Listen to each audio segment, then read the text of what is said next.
So it's the middle of October, I'm on the Somerset levels, and today I'm going to be float fishing for pike using various different float tactics and various different rods as well. So I've just snuck into this swim, it's first cast of the day. I'm going to put the little Humble smelt on, give it a cast out, and see how we get on.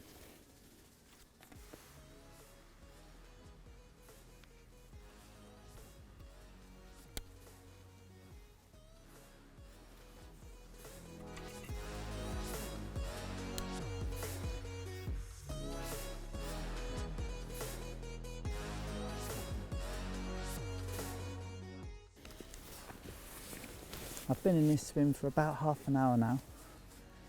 I've done what I would normally do. I've changed the depth of the float up and down just to see if they're hard on the bottom or if they're up in the water. I've worked away along the features. I fan casted around, and I haven't seen a sign of a pike, haven't seen a follow. I haven't seen anything which makes me want to give this swim anymore. Half an hour in a swim is usually about right when I'm doing this style of fishing. If they're there and you're covering the ground, you should get a take. It's a bit different if I was going to static fish it with deadbait rods out. I'd probably give it a bit longer, maybe up to an hour. But half an hour covering the ground with float. They should have seen it if they were there and they were wanting to take, really. So I think I'm going to go on to the next swim. This is a 12-foot rod, 2 3/4 test curve. It's fine for this swim, it's big open water, but the next swim I'm going to go to is a little bit more overgrown and a little bit more compact, that swim. So I'm going to actually change and go for a 10-foot rod there. 3-pound test curve, so it's still got plenty of backbone. It's got a nice through action. It's actually the boat rod, but I actually used them a lot where it's a bit overgrown on the rivers and on lakes. So I think this is the last cast here.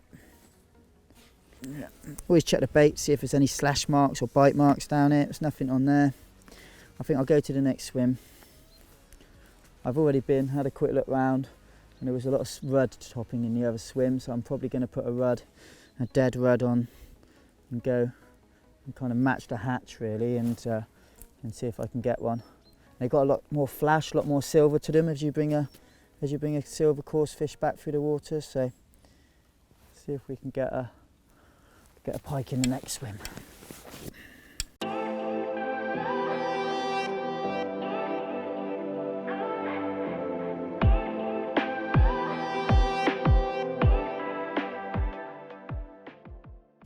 It's because I've got, oh yes. Okay, so I literally just pulled it back, and I thought I felt a little bit of blanket weed on it, so I was going to reel it in. I could just see the bait going like that behind in the as it twisted, and it just went and disappeared. So I'm just gonna, I've only got a single treble on there. Check my drags nice and tight. I can see the float, it's not moved away with it, it's not swallowing it, it's just sat right there, it's held it. It's stationary, it's not bobbing, it's not turning it. Right, now it's just starting to move away now. So fingers crossed we get a hook hold on it. Okay, we've got one up. Let's see. Oh, it's coming straight in nice and easy. Oh, it's only a little babby fish. There we go. Lovely.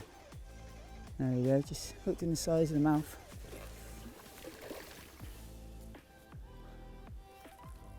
We're looking for its mum.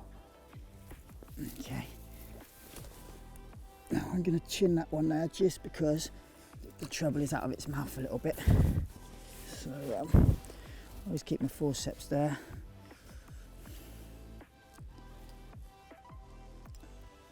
It's as easy as that. So make sure I don't drop my forceps in. Little baby pike, little baby jack. Just by the bush over there, just wobbling the bait back, just like we did in the other swim. You've got to appreciate every single pike you catch, because all pike have got to start somewhere. 20, 30 pounders, they're all this big at some stage, so you've got to treat them all exactly the same, with a lot of respect. And then when they get big, they've been handled well all their life and they turn out to be pristine, beautiful big pike. So this one's over the water. It's only been out of the water for a very short time. Just going to slip it back now.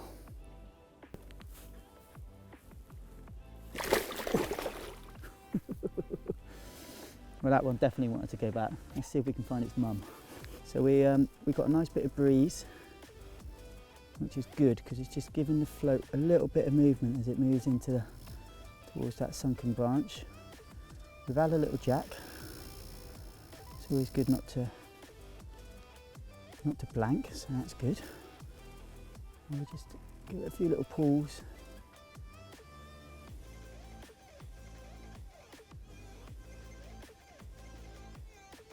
And now hopefully there's going to be another fish out there as well. Whether there's going to be a big one out there, considering there was a little small jack around, who knows?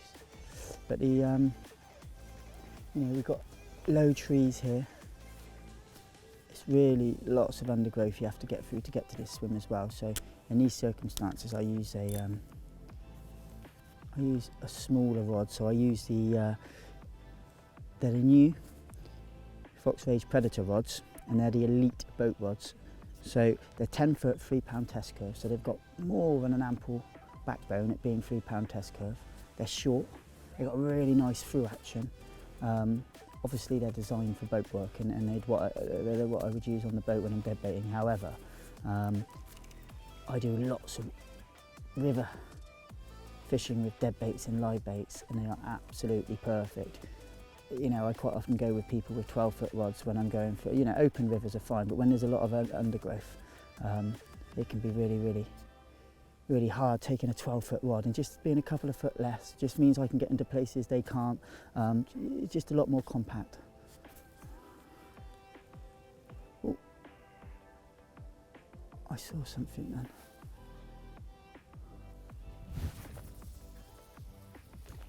That's the one.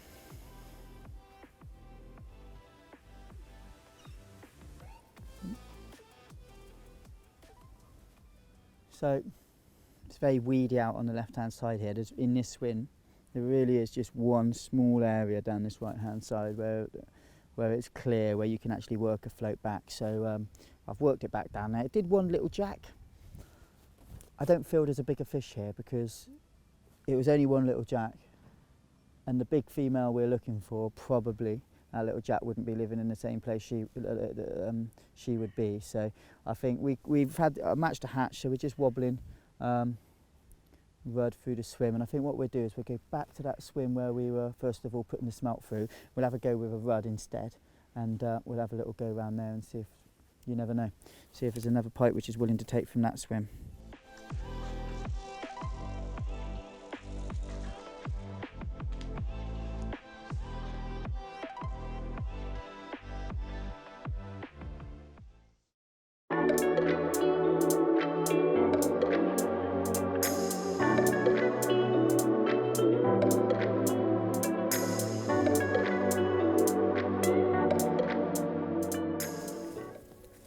What I find is when I'm twitching the baits back, sometimes you can get a fish which will follow, but it's not actually willing to commit for whatever reason. Yet when I've got a dead bait close by, it's actually that rod which will get the pickup and move off. So it works quite well. It gives you kind of the static fixed bait, and then out the front I've got a twitch bait which I can just keep on moving around, just like we did in the other swims. And what I'm doing here is there's a reed line to my right hand side, and I'm hoping that the pike are led along that reed line, waiting to ambush, and I'm just slowly twitching the bait, leaving it for a few minutes, twitching the bait and just slowly working down that reed line. There's lots of activity down this end of the lake, and that just shows the importance of doing a roving tactic, because we could have easily have stayed at the top end of the lake or in any of the other swims and not made the effort to move and go and look at other areas. But there was cormorants working down here. There was loads of silverfish topping, and now we've actually got down here, you couldn't see it from the far end, but we've got down here, we've already seen 2 pike striking. So it bodes well that there definitely should be some some pike feeding down here, because it seems that a lot of the fish are down here, and that's what happens in October. Depends on the weather, but in October, around that sort of time, you get the silverfish. In the summer they can be spread all over the lake, the tench all over the lake, everything's there, but especially the silverfish, when it gets into October and the temperatures drop, what they do is they congregate in one area for safety as well, because they slow down. So safety in numbers, a bit like the blue planet you see on telly, and all the bait fish are there and the tuna are hitting them. It's a little bit like that. And what happens is you get a big ball of silverfish and all the roach and the rudd and everything, and it literally is safety in numbers for them.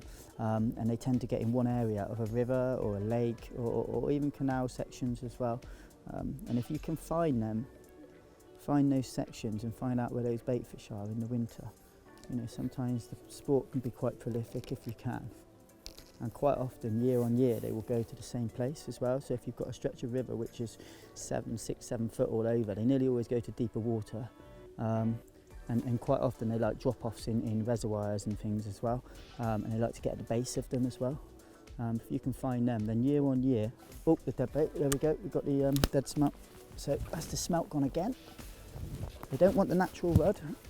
So I've only got a single hook and a small bait, so I can pretty much strike straight away, check the drag, reel down fast as I can, pointing at it, and then hit it. Just a little one, I can see it below the surface with the Polaroids on. Yeah, very little. Little baby one, like at the top. So let's get down here, nice and careful, make sure that line is out of that one. There we go.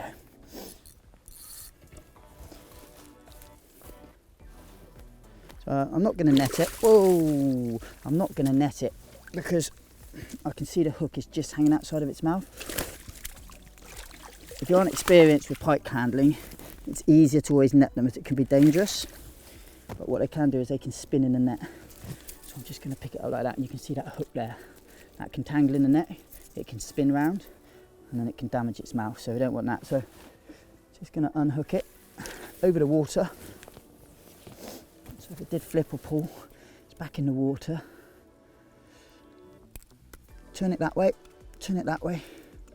It's always about just turning the hooks, and then they will come out. Always watch your treble hooks, they're so dangerous. Back in the water is a safe place. Always keeping an eye on that other float out there as well. It's a little baby one. Little baby one.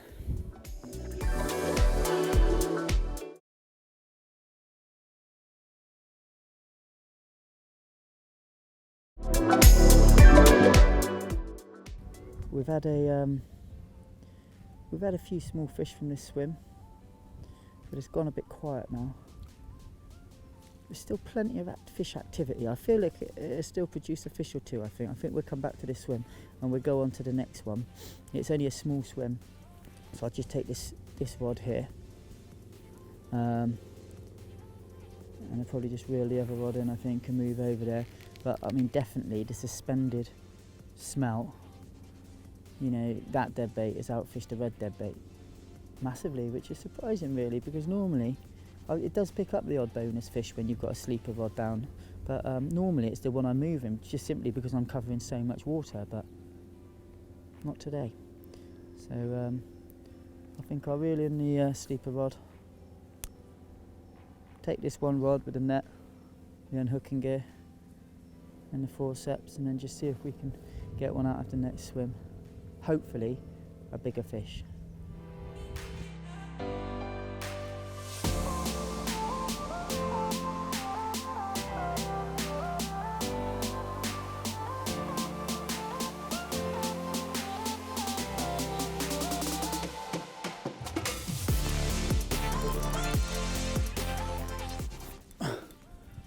I don't think it's the one we saw, but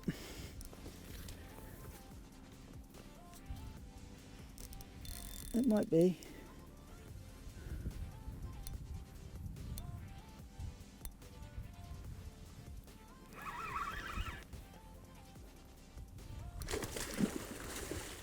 Yeah, it's a better fish.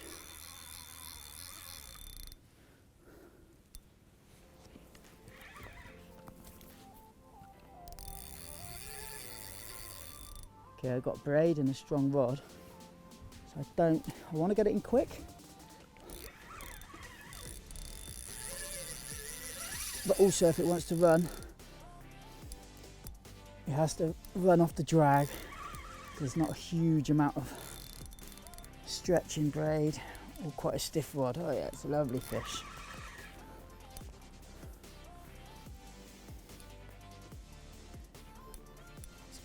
It's gonna go. It's gonna go. Go on then. Go on then. Here we go. There we go. Yep. She's not happy. Okay. Whoa. Okay. But another fish striking up in front of me. I think they're just switching on. We wrote this swim off. Oh, definitely pulling that. And just keep, you know, there's quite a difference between a pike striking and a carp rolling. Both Steve, the cameraman, and myself both just said that was a pike. So we wouldn't have got this pike otherwise. We wouldn't have come back and fished that particular spot where all the ripples were coming out. So supposed to keep your ears open. Come on. Lovely.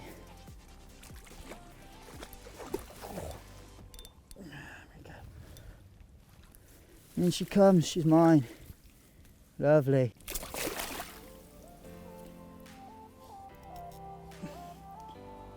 So just hook there on the top of the mouth, single treble. Hold the hook really tightly and turn it. Always be aware of that treble. Put it back over there. Forceps up in the back. Put and turn that. There we go. Okay, make sure her fins are all nice in. Yeah, they're not bent. I can take it to the mat. Oh, lovely. I can have a look. So I've moved the net out of the way. And there's a fine example.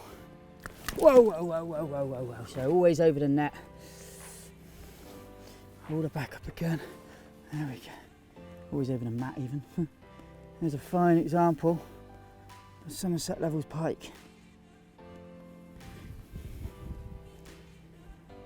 There we go.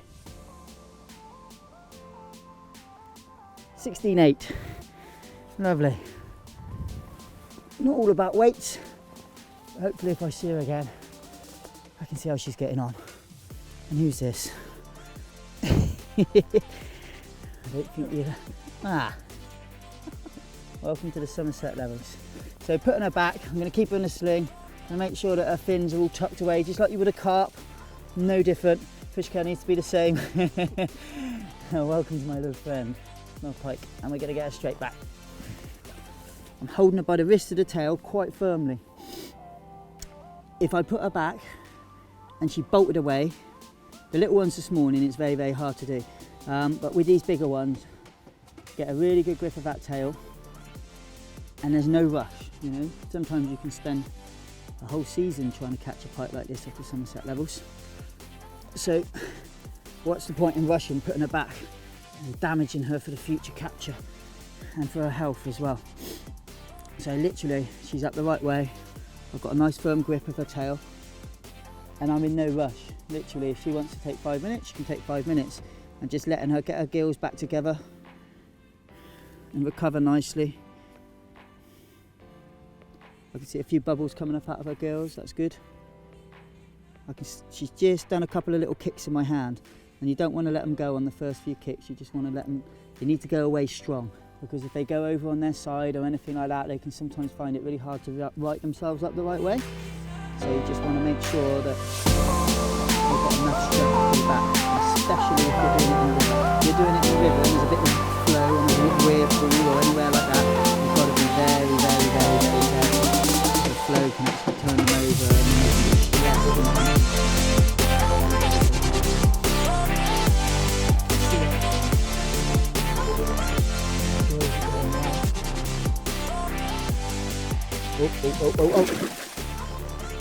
That's how they go.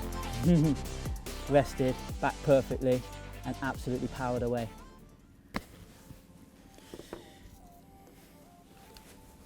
Fairly simple rigs today, which are what I like to use in all my types of fishing for pretty much all species.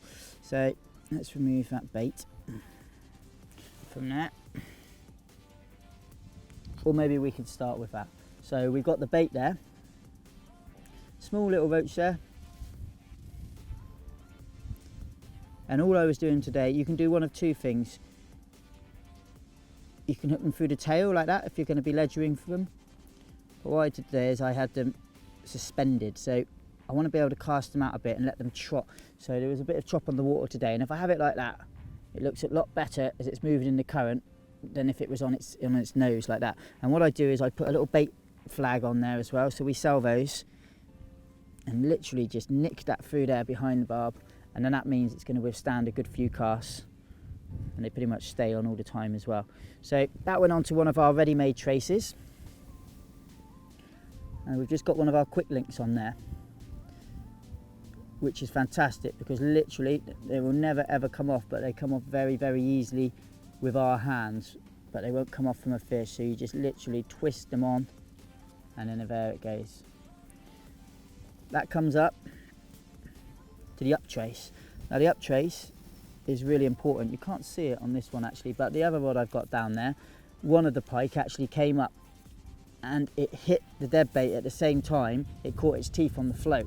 So actually, if you don't have an up trace, you can get bitten off. Now what can happen there is potentially you can get a pick up here, and even during the fight while you're playing a fish, you know, the one we saw earlier was tail walking, if that line comes across and you haven't got an up trace, all of a sudden that can get bitten off, and you've got a pike there which has got in its mouth a set of treble hooks, maybe two sets of treble hooks depending what you're using, and you've been bitten off. You know, potentially that's a dead pike. So for fish welfare, you should always be using an up trace here, and this is just one I've made. It's got our quick link on the end, it's got our 40-pound wire. I crimp it on there, some trace wire you twiddle and wind, I use crimps, and then at the top there it's got the other swivel, so that gives me, and it needs to be longer than the trace I'm using below. Okay, so it needs to be longer so that it's totally safe. And then that comes up to the float. I've got a float here, it's got a 25-gram float here, and that's a 25-gram egg sinker. So that pulls it down, so it pulls it down to about here, so it's got plenty. You could use a big bait or a small bait, it's absolutely fine. It's fine for trotting on the rivers, and if I wanted to dead bait with it, I could put it over depth and just get it so that the float is just half cocked. So it just sits like that. You don't want your float just floating around on the surface, because if you have it floating around like that, you won't see any, potentially you won't see any pickups, which obviously could mean a deep hook pike. So you just, if you are fishing over depth, just make it so it's half cocked. Cast it out a couple of times without the trebles on, just to find your depth if you don't know the depth. And then once you've got your depth right, you can put it back out on there with the bait on and you're there. Above that, I've just got a bead, keeps everything moving freely, stops them from getting on two float stops. I put two on, because I find that it really helps to stop it sliding up on the cast. And that is it. You've got a roving float rig set up, which I would go anywhere, any river, lake, canal, reservoir, and I wouldn't change anything at all about that. That's absolutely, and you've seen how it works today. It works for me, and it's worked for years for me as well. We've spoken about the terminal tackle, and now we're going to look at the hardware as such, which is the rods and the reel. So today I've been using a 12-foot rod, and I've also been using the 10-foot rod. Now this 12-foot rod is the new, they're only just out, and these are the elite deadbait rods. They're 12-foot, 2 3/4 pound test curve. These are fantastic for using on lakes, rivers, small reservoirs, float work, deadbait work. They're absolutely great. We also do them in a 3 1/4 pound test curve. I would be using them personally on bigger waters, larger reservoirs, especially when I was doing bait boat work, because I would just find that at range, when I'm fishing at range for setting the hooks, etc., they're a lot better. And also if I was going to be doing any casting of heavier dead baits, I would probably lean towards the 3 1/4 test curve. The 3 pound boat test curve rod, which I was using, for me they work really well when I'm working in overgrown rivers where it's all overgrown, there's lots of brambles, everything like that. They're really, really good for me, but it's personal preference. Now, braid wise, it needs to be super strong. So a minimum of 50-pound braid is my advice. On some of the rivers I fish, I go out to 80, 90-pound braid, no problem at all. I've always got to be able to straighten the trebles, because otherwise the rig's not safe, because potentially you could get snagged up, and if you can't straighten those trebles back and you had a snap up, that fish or dead bait or live bait or whatever you're using is still working out there, can catch a pike and potentially kill that pike. So, you know, 50-pound as a minimum, and then making sure that your hooks aren't such a strong forge that you can't actually straighten them. So that's really important for the welfare. Then we go on to the reel. I mean, this 12-foot rod would suit, this is a 7,000 size reel, and it's fine on this rod. I wouldn't go any smaller, but easily up to a 10,000 size reel. So that's it. We've got the rods, the reel, the terminal tackle. I grab myself a rucksack, the unhooking mat, with a net, a couple of packets of bait, and that's it. You've got a really good way of fishing for pike, which makes you cover lots of water. And I kind of look at it throwing those darts at the dartboard again, that if I cover enough pikey looking swims and I cast enough times, sooner or later I'm going to catch a pike. If I just sit there all day hoping they're in front of me, hoping that they're going to turn up, I might catch a pike. But if you do it this way, especially at this time of year when the pike are quite active, you're more than likely to catch a few pike like we did today. So that's all you need for a good, enjoyable, safe day's pike fishing. Simple, really.